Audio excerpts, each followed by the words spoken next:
বাংলাদেশের মতো নাতিশীতোষ্ণ দেশে বাতাসের আর্দ্রতার পরিমাণ সবসময় ওঠানামা করে। বিশেষ করে বর্ষাকালে বাতাসে জলীয় বাষ্পের পরিমাণ অনেক বেড়ে যায়।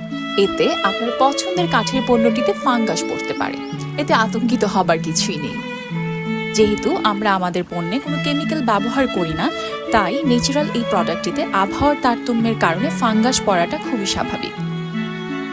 বর্ষাকালে তাই নিজের পাশাপাশি কাঠের পণ্যের প্রতি হতে হবে একটু যত্নবান। আপনার কাঠের পণ্যগুলোতে ফাঙ্গাস না পড়তে সেগুলো নিয়মিত শুকনো কাপড় দিয়ে মুছে নিন।